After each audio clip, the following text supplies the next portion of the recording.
네, 안녕하세요. 이 T50 우리가 일본에 좀 팔 것 같더니 일본이 미국과 손을 잡고 이제 그 T7을 갖다가 이제 같이 공동 개발하는 방향으로 수정하는 방향으로 해서 면허 생산하는 방향으로 가는 거 아니냐 뭐 이런 얘기가 이제 나오기 시작을 해요. 이거는 이제 그런데 처음에 이 얘기가 전모가 알려지기 전에는 막 뭐 롱마가 우리를 배신을 때리고 T50 롱마가 일부 지분을 갖고 있는 T50을 또 일본에 한 번 더 팔아먹으려 그런다 라이센싱으로 뭐 그런 얘기인데 그건 전혀 아니고요. 일본에서 욕심을 내고 있는 건 보잉에 만든 T7입니다. 근데 이 T7은 롱마를 가지고 우리가 했던 거랑 좀 달리 미국 그 롱마의 T50에는 그러니까 T50에 관한 롱마 지분에는 미 정부의 돈이 안 들어와 있죠. 근데 T7은 미 공군이 개발비를 질렀단 말이에요. 그러니까 이거는 미일 정부 간의 얘기가 정리돼야죠. 그다음에 오늘 드릴 세 번째 말씀은 이제 우리는 T7을 폭망한 기체로 보죠. 예, 우리 관점에서는 그게 맞습니다. 그런데 다른 사정을 갖고 있는 나라 입장에서는 나름 쓸모가 있는 기체예요. 오늘 그 사정을 좀 살펴보겠습니다. 그다음에 네 번째는 뭐냐면 일본이 T7으로 훈련기를 가지고 가더라도 그 상위의 훈련을 위해서는 다시 T50을 또 필요로 합니다. 그러니까 일본이 T50을 우리로부터 수입한다는 것과 그 다음에 일본이 미국과 손을 잡고 T7을 면허 생산한다는 것은 전혀 서로 상반된 얘기가 아닙니다. 다섯 번째 드릴 말씀은 뭐냐면 뭐 이런 거 다 이제 얘기 다 정리되고 나면 결국은 이제 T50의 파생형 경공격기로 파생한 FA50인데 이거는 경공격기 시장에서 족탈불급의 1위 기체입니다 지금. 그리고 앞으로 점점 더 그렇게 됩니다. 그래서 시장을 제패합니다. 여섯 번째 드릴 말씀은 뭐냐면은 야 K무게 대박났다 해서 저도 참 기분이 좋긴 한데요. 여기에 굉장히 엄혹한 그런 대가가 따릅니다. 그래서 K무기 대박은 공짜가 아니다. 그게 오늘 마지막 말씀입니다. 이제 하나씩 짚어보도록 하겠습니다. 이거를 처음에 터뜨린 건 일본 마이니치 보도예요. 그래서 처음엔 저도 잘 이해를 못해서 커뮤니티에 실린 제 글이 좀 엉터리입니다. 나 이해가 잘 안 간다, 신뢰가 안 간다 그랬는데 이걸 제가 가지고 며칠 공부를 해보니까 일본 입장에선 T7 갖고 오는 것도 괜찮겠다 이런 생각이 들더라고요. 마이니치 보도는 결국 뭐냐면 이게 항공자위대가 차기 훈련기를 미일 공동 개발해서 T4 블루 임펄스를 교체하고자 한다. 이 T4에 이제 우리가 뭐 예를 들어서 T50을 우리가 골든 이글이라고 부르잖아요. 걔들은 T4를 블루 임펄스라고 부르는 모양입니다. 일본 이 카타카나 영어 읽으면 좀 깝깝할 때가 있어요. 읽어보면 브루 임파루스 브루 임파루스 그게 블루 임펄스더라고요. 찾아보니까 미일 양국 정부가 기사 내용입니다. 항공자위대를 위해서 이제 그 연습기 T4 후계 기종을 공동 개발하기 위한 조정 작업을 하고 있다. 4월 10일 워싱턴에서 미일 정상이 합의하면 문서화될 것이다. 일본 자위대와 미군이 훈련 단계부터 동일 기체를 사용해서 연계를 강화하는 것이다. 이 마이니치 신문 자체 안에서는 T7이 언급이 안 돼 있어요. 그런데 미 공군과 함께 기체를 공유한다. 그 다음에 미국 정부가 허락해야 되는 기체다. 이런 걸로 해석을 해보면 이거 T7을 얘기하는 거구나. 바로 그렇게 이제 얘기가 되는 거죠. 네, 마이니치 보도를 인용한 영어권 보도를 좀 하겠습니다. 워조우는 이렇게 말했습니다.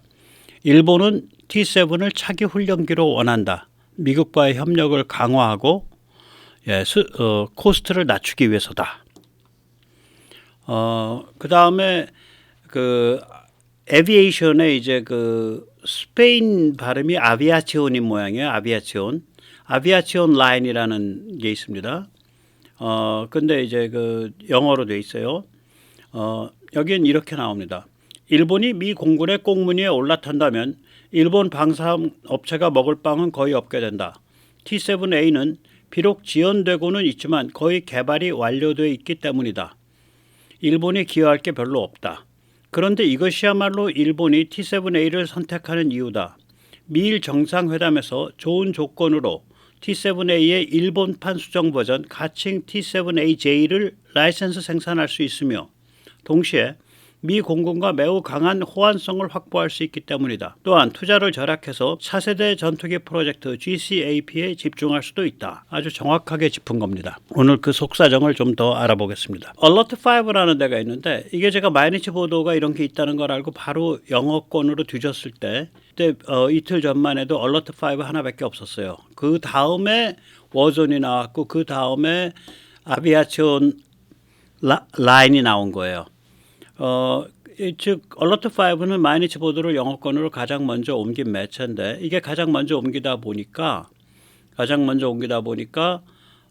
이게 이제 그 좀 말이 좀 헷갈리는 부분이 있죠. 예. 그러나 뭐 기본적으로는 정확합니다. 예. 미일 공동 개발은 몇 가지 장점이 있다. 이걸 공동 개발이라고 자꾸 얘기를 해요. 일본에서 그런 식으로 표현을 하니까 마이니치가. 근데 이건 이제 일본향으로 수정을 좀 하는 거겠죠. 그래서 T7A를 첫째, 공동 개발을 통해 투자와 비용을 절감한다. 규모의 경제 덕분에 생산 단가 및 운영비 역시 하락한다. 둘째, 일본 항공자유대와 미 공군 사이의 협력이 강화된다. 동일 플랫폼을 사용해서 훈련받기 때문에 매우 밀접한 협력이 이루어진다. 그리고 또 이런 문장이 또 덧붙여져 있습니다. 마이니치 보도는 무슨 기체인지 적시하지 않았지만 T7이 강력한 후보이다. 그래서 이거는 롱마가 뭐 우리 배신하는 일도 없고요. 그건 제가 제대로 짚었어요. T7을 겨냥한 얘기고요. T7은 미 정부가 개발비를 댄 기체이기 때문에 정부 대 정부 차원에서 합의가 이루어나야 되는 일입니다. 자, 그럼 일본이 이제 우리가 보기엔 이게 폭망 기체인데 일본한테 이게 다른 쓸모가 있다. 이거 일본 입장에서는 뭐 나쁘지 않은 합리적 선택이다. 제가 그걸 오늘 설명을 좀 드릴 거고요. 또 T7 훈련기를 일본이 이렇게 손을 잡고 면허 생산한다고 하더라도 결국 한국에서 T50 사갈 확률이 또 있다. 전혀 이게 다른 영역의 물건이다. 그런 얘기를 이제 또 모시겠습니다. 먼저 세뇌 탈출 자유구독료 부탁 말씀 올립니다. 아시다시피 세뇌 탈출은 광고가 잘 붙지 않습니다. 붙더라도 천천히 붙는 경향이 있습니다. 도와주시면 보다 좋은 컨텐츠로 찾아뵙는데 커다란 힘이 되겠습니다. 감사합니다. 아시다시피 우리는 이제 T7 그럼 그거 골아픈 폭망기체 그러죠. 윙락이라는 현상이 있었죠. 윙락은 우리가 락앤롤 이렇게 몸 흔들거리는 걸 락앤롤이라 그러잖아요. 그러니까 날개가 흔들거리는 거 저렇게 좌우로. 그러니까 비행기가 기술을 들면 이렇게 바등각을 올리면 이 비행기가 좌우로 기우뚱자우뚱하는 현상을 윙락이라 그럽니다. 이거는 해결됐다고 합니다. 네, 비행 조정 소프트웨어를 수정함으로써 해결됐다고 합니다. 네. 그 다음에 또 좀 심각한 문제가 하나 있죠. 이건 뭐냐면 체구가 작은 조종사 이제 미 공군이 요새 내놓는 게 뭐냐면 여성 조종사도 탈 수 있어야 되고 또 인종이 다양한 체구가 큰 사람부터 작은 사람까지 조종사가 다 탈 수 있어야 된다. 근데 이제 비상 탈출을 하면 의자가 붕 뜨잖아요. 그때 이제 큰 조종사든 작은 조종사든 안전해야 된다. 이런 조건 까다로운 조건이에요. 이게 뭐 꼭 실력이 없어서 있는 문제는 아니에요. 실력이 있더라도 이런 문제에 이제 부닥칠 수가 있는 거죠. 이게 체구가 작은 조종사 같으면 이게 너무 충격이 커져가지고 목뼈 골절 혹은 뇌진탕 위험성이 있다. 이렇게 지금 나오고 있거든요. 그래서 이게 이제 해결하는데 애를 먹고 있습니다. 이게 조종사 탈출 안전성 테스트를 제가 한번 보여드릴게요. 이거 한 번씩 하는데 몇백만 달러씩 든다 그러더라고요. 예, 저 마네킹입니다. 예. 아까 저 고속으로 달리는 레일 위에서 달리는 그 썰매 위에서 지금 저거 튀어나가는 겁니다. 네. 예. 그래서 이런 실험을 해보니까 이게 저기 목뼈 골절 혹은 뇌진탕 위험성이 있다. 지금 그래가지고 그거 수정하느라고 바쁘죠. 그래서 또 시간 한참 늘어지고 있습니다. 네. 그래서 우리는 이제 이거 폭망한 기체 아니냐 이렇게 보고 있는 거죠. 예. 근데 이제 우리가 이걸 좀 자세히 좀 들여다볼 필요가 있죠. 예. 그래서 2023년 11월에야 처음으로 시험용 기체를 납품했습니다. 예. 그걸 EMD example이라 그러는데요. 예. 엔지니어링 제조 개발 과정인데 이 EMD 과정이라고 쟤들은 그렇게 말을 해요. 예. 그 EMD 과정에서 나오는 이제 시제기라 그럴까 그걸 처음으로 이제 한 너댓 달 전에 납품을 한 거예요, 공군에. 그리고 이제 내년이 돼야 5대 더 납품한다고 그래요. 그래서 이제 빨라야 2026년 뭐 더 늦어지면 2028년부터 소량 초도 생산, 이걸 Low Rate Initial Production LRIP라 그럽니다. 지금 우리 KF-21도 미국 개념에선 LRIP 단계인데 굉장히 빨리 가는 거예요. LRIP가 한 로트에 20대, 40대 나오는 경우가 미국에서는 없습니다. 미국서 보통 3대, 4대 이렇게 여러 번 나오다가 뭐 수십 대 이렇게 나와요. 여기 이제 빨리 가고 있는 겁니다, 사실은. 소량 초도 생산 LRIP의 본격 시장이 시작될 것 같습니다. 납품은 그런데 언제 되겠냐? 뭐 빨라도 26년에 소량 초도 생산 시작되면 납품은 뭐 빨라도 27년이겠다. 뭐 이렇게 되는 거죠. 이게 오스트레일리아 공군은 기다리다 지쳐가지고 아이고 저거 손자 환갑일세 그러고서 그래 기다리는 김에 왕창 더 기다릴게. 그래서 지금 쓰고 있는 구독더리 호크를 2040년대 중반까지 수명을 연장했습니다. 지금 그런 일을 하고 있죠. 예.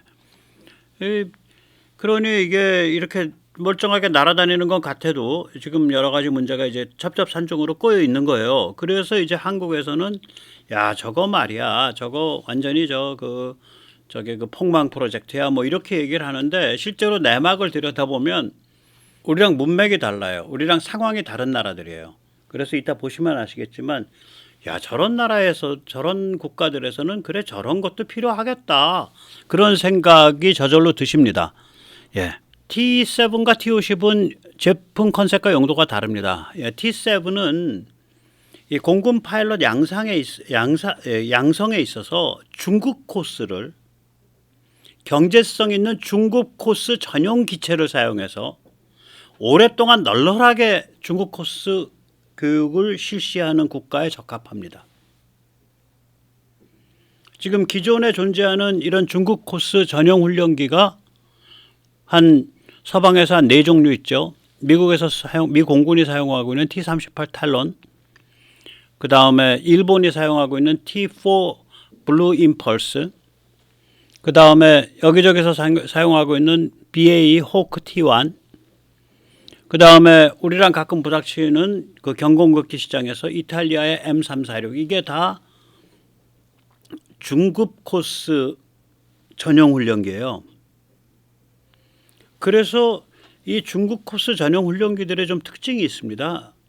예, 일단 그림을 보시면 저게 T-38 탈론이고요. 예, 이게 명품이에요. 그 당시에는. 네. 그 다음에 저게 일본의 T-4 블루 임펄스입니다. 네, 저게. 네. 곧잘 날아다녀요. 그리고 이게 BAE의 호크 T1이고요. 이게 오스트레일리아 공군에서 쓰고 있죠, 지금. 네. 그 다음에 이게 아에르마키 M346입니다. 아에르마키 M346. 그러니까 전부 다 터보팬이에요. 그러니까 프로펠러 날개로 돌아가는 게 이제 초급 코스고, 초급 코스 끝내고 나면 저거 모는 거야. 근데 저거를 이런 나라들이 중국 코스 전용기를 두고서 널널하게 오랫동안 타게 만들어요. 굉장히 경제적인 기체를 사서. 운영비도 굉장히 경제적이고. 그리고 이제 고급 코스가 들어가면 F-16 같은 걸 써버려요. 그러니까 우리랑은 컨셉이 다른 거예요. 그래서 그런 정도면 말이 되겠다라고 고개가 끄덕끄덕 한다니까요. 이 중국 코스 전용 훈련기들의 속도를 한번 보면요. 이 넷 중에 T-38만 애프터버너가 있습니다. 애프터버너가 있어야 초음속을 뚫고 나갑니다. 그래서 T-38만 애프터버너가 있는데 최고 속도가 1383km/h인데 이거를 자기들은 마하 음속의 1.3배라고 주장합니다. 이게 왜 그러냐, 음속을 한 1000km로 보는 거거든요. 그게 왜 그러냐면 제가 전에 말씀드렸죠. 미국식은 통상 한 10,000m 이상 고공에서 그럼 음속이 늦어집니다. 공기 밀도가 떨어져서 뭐 1초에 한 280m 이렇게밖에 못 가요. 그래서 이게 음속이 그렇게 되면은 뭐 한 시속 한 1000km밖에 안 나오는 거예요. 그래서 1383을 가지고 그 속도, 그 고공 속도거든요. 그래서 음속의 1.3배라고 주장하고 미국식은 다 그렇게 얘기해요. 음속의 1.3배니까 그 공간에서. 우리 T50은 시속 1838km를 갑니다. 고공에서. 저 해면에서는 저렇게 못 가요. T50도.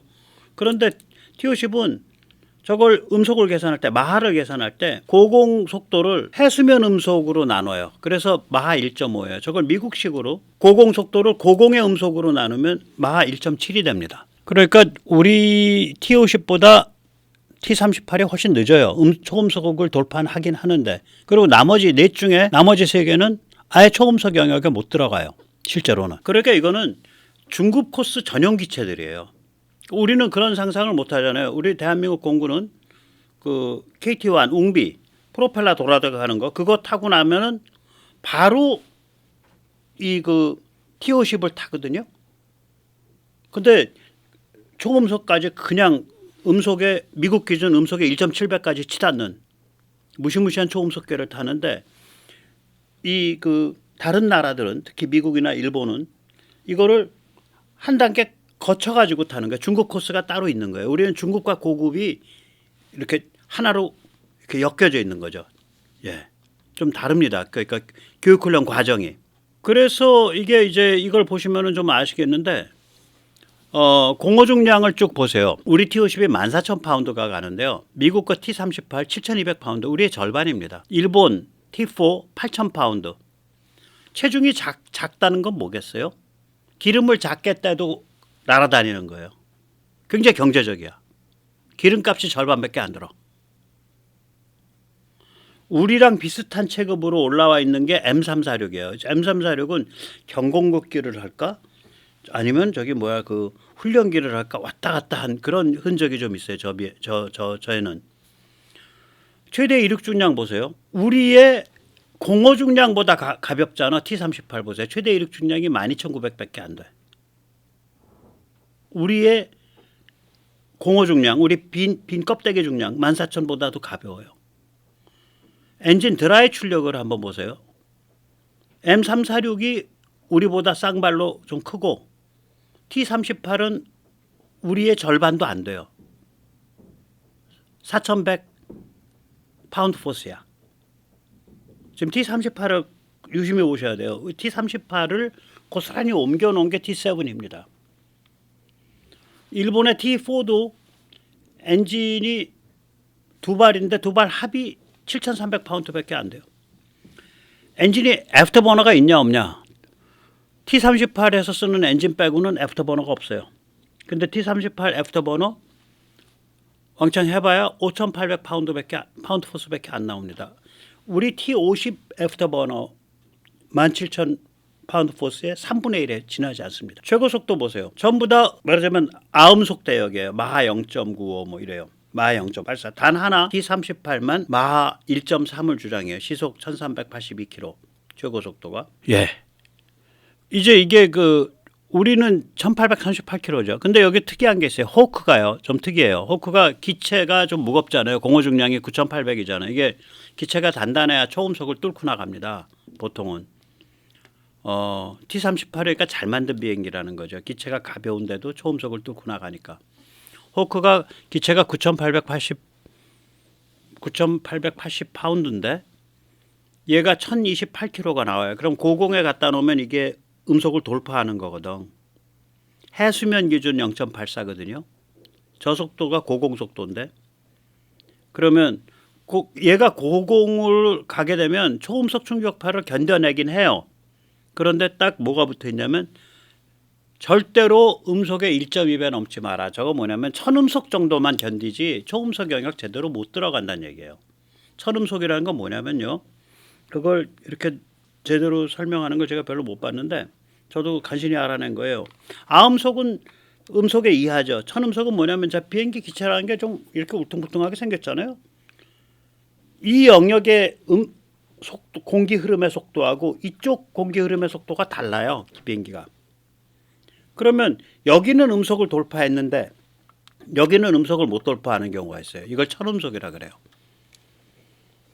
그러니까 이게 천음속 조금 넘겨서 초음속 이게 약간 발을 걸쭉동 말동 하는 비행기 호크가. 그러니까 저것도 아음속이라고 보셔야 돼요. 그러니까 초음속 하지 마라 이거예요, 호크도. 그러니까 T-38이 잘 만든 비행기라니까요. 저게 무게는 7,200파운드밖에 안 되는데, 그러니까 우리 T-50의 절반밖에 안 되는 거예요.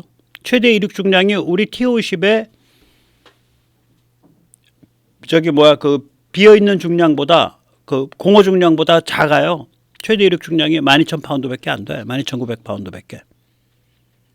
그런데 제가 음속에 1.3배, 1.8배까지 가니 얼마나 잘 만든 명품이에요. T-38이. 저 T-38을 교과서로 해서 21세기 버전으로 옮겨놓은 게 보잉의 T-7입니다. 이런 그 체급과 이런 성격을 보면 얘들은 전투기는 아니구나. 굉장히 가볍게 만들어서 경제적으로 이렇게 몰고 다니면서 운전 연습하는, 비행 연습하는 그런 기체구나. 느낌이 딱 온다고 이게. 전투기면 저렇게 못 만들어요. 기골이 강해져야 되고요. 기골이 강해지면은 그래야 뭐 폭탄을 달든 뭘 달든 하니까 기골이 강해지면 공허 중량이 무거워지죠. 7,200까지 내려갈 수가 없죠. 공허 중량이. 그렇습니다. 예. 그래서 이게 내용을 좀 보다 보면 T7이 저렇게 그러니까 중국 코스 전용기를 원하는 국가한테는 의미가 있겠다. 그게 끄덕끄덕 그렇게 고개가 끄덕여져요. 말하자면 T-50은 중급 훈련 코스와 고급 훈련 코스를 하나의 기체로 빡세게 실시하는 국가에 적합한 거예요. 그러니까 T-50 같은 걸로 훈련을 받으면 성깔이 있는 베스트 조종사들이 급속 양성되죠. 그거 거쳐낼 수만 있다면. 근데 그런 식으로 빡세게 잡아 돌리는 훈련 코스를 하는 나라가 몇 개나 있겠냐고. 다들 남들은 널널하게 사는데. 그러니까 한국의 훈련 코스가 특이한 거예요. 웅비 풀업 태웠다가 그 다음에 바로 그냥 빡세게 T-50 태워버리는 거예요. 너 죽어라 하고. 아마 공군 하시는 분들은 제 말씀 듣고 웃으실지 몰라. 그래 우리가 그런 면이 있어. 네, 그렇습니다. 그러니까 그 얘기 뭐냐면 거꾸로 서방에서는 지금 고급 전술훈련을 전부 뭐 F-16 같은 비행기로 하고 있는 거야. 고급 전술훈련, 그러니까 극한기동, 마 1.5 이상으로 막 튀어 올라가고 시속 1,800km 이상 튀어 올라가고 또 폭격훈련도 하고 뭐 이러려면 사실상 이제 두셋 중에 하나예요. 하나 뭐 선택할 수 있는 게 F-16. 뭐 일본의 수정본 F2죠. F2랑 F-16은 좀 비행기가 많이 달라요. F2가 좀 크죠. 그러나 기본적으로 F-16의 바탕을 해서 약간 부풀린 거라서 뭐 F-16이라고 같이 몰아주고 F-16을 쓰든가 아니면 한국에서 T-50을 쓰든가 그 초이스밖에 없어요. 폴란드가 그래서 FA-50을 왕창 가져간 거예요. 그러면서 거기에 훈련용 그 시뮬레이터나 이런 걸 같이 가져갔죠. 그러니까 거기가 아마 그럴 거예요. 기본적으로 거기는 중국 코스가 있을 거예요. 중국 코스 끝나고 나면 그 다음에 고급 코스를 그전에는 F-16 가지고 했는데 이제는 이거 가지고 하니까 F-16은 이제 본연의 전투 임무만 하면 되는 그런 상태로 가겠다. 그때 발언이 그런 내용이잖아요. 미국은 이제 항공교육훈련사령부라는 게 있습니다. AETC. 거기가 이 고급 훈련을 고급 전술훈련을 F-16을 갖고 해요. 일본의 항공자위대는 F-16의 일본 버전인 F-2 25대를 가지고 고등 전술훈련기로 사용하는데 걔들은 이걸 고등 전술훈련이라고 안 부르고 기종전환훈련이라고 불러요. 기종전환훈련이라는 게 그건 뭐예요? 아음속으로 탱자 민항기 같이 날아다니는 T-4에서 F-16으로 기종전환한다 이거지. 그게 무슨 기종전환이에요. 고급 전술훈련이지. 예. 그렇잖아요. 그러니까 T4 몰다가 F-15나 F-35를 몰아야 되니까 이제 그 고급 말하자면 고등 전술훈련기로 이제 F-16을 쓰는 뭐 그런. 그래서 F-16에 보면 복자형들이 있잖아요. 뭐 C, D 그러면 D는 복자형, C는 단자형. 뭐 그런 식으로 나가죠. F-16이. 네. 이게 그래서 그렇습니다. F-16을 고등 전술 훈련기로 사용하는 거예요. 그러니까 T-50을 사게 되면 그럴 필요가 없어지는 거죠.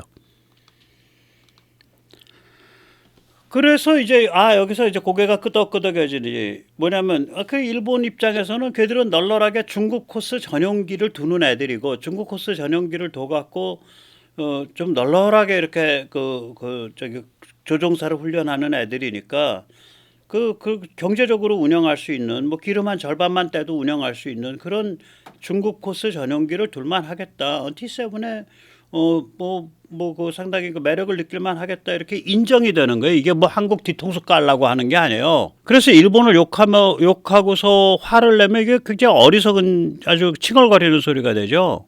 T7은 중국 코스 전용기입니다. 이 기체는요. 아까 T38의 소형 경량 경제성 개념을 그러니까 경량 경제성 개념을 승계를 했는데 거기다 뭘 붙인 거냐면 fly by wire 그러니까 디지털로 이렇게 전체 비행기가 다 조정되는 fly by wire랑 지능적인 그 UI를 붙였죠. 조종사 UI. 그래서 딱 보면 뭐 F-35 필이 딱 들어가요. 조종석에 앉으면.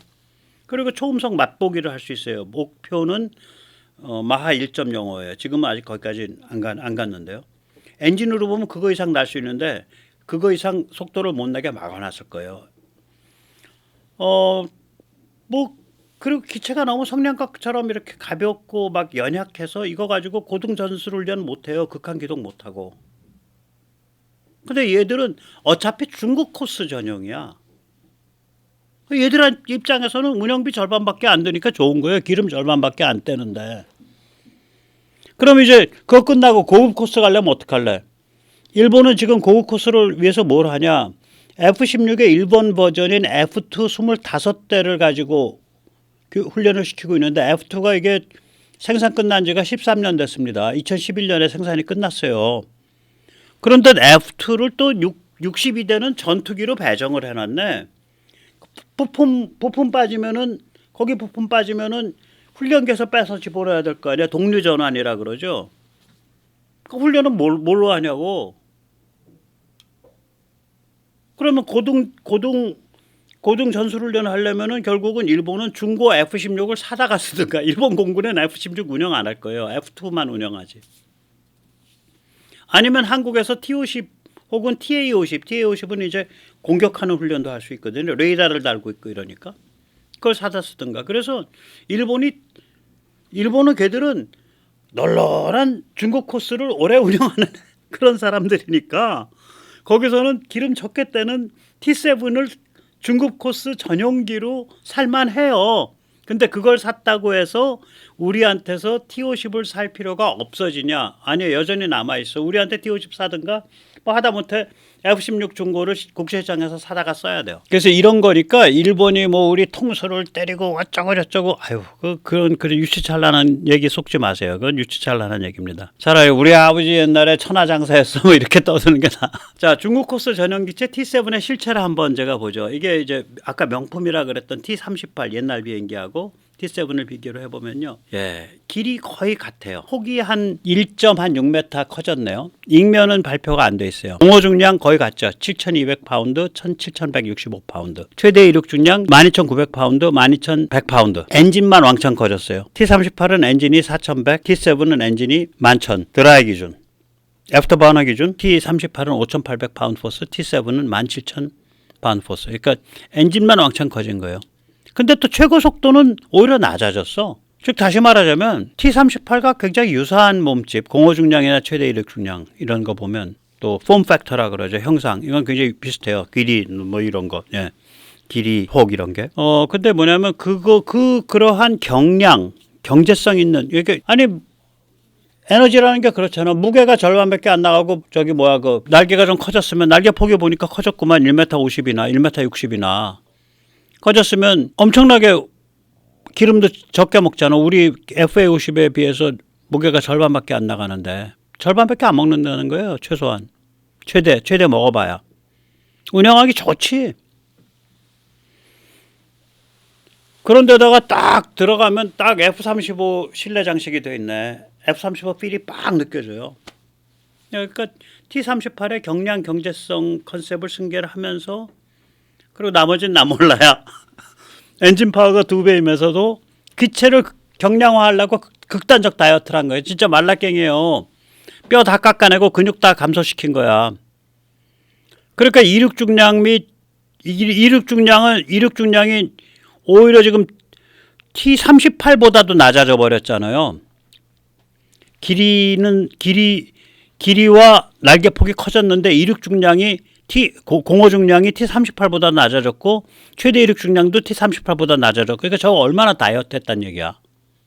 엔진만 큰 거 달았지. 그러니까 최고 속도는 오히려 저하된 거예요. 그러니까 저 비슷한 엔진이 쓸만한 게 있었다면, 그리고 그 기름, 아까 다시 설명드릴 때 F404 엔진이요, 저출력에서 기름을 아주 덜 먹는 엔진입니다. 저놈의 엔진이 좋은 엔진이에요. 출력이 작을 때. 그렇게 쓸만한 엔진이 있었다면 F404까지 채울 필요가 없는 거예요. 저런 비행기면. 그러니까 404 출력 높이지 않게 저 열쇠 자물쇠 걸어놨을 거라고. 그래서 그 기체가 흐물거리니까 음속에 막 그 뭐 1.5배, 1.7배 이렇게 가면 기체가 공중분해되니까 음속에 마하 1.05인가가 목표 아니에요. 1.05. 예. 초음속 맛만 좀 봐라 이거지.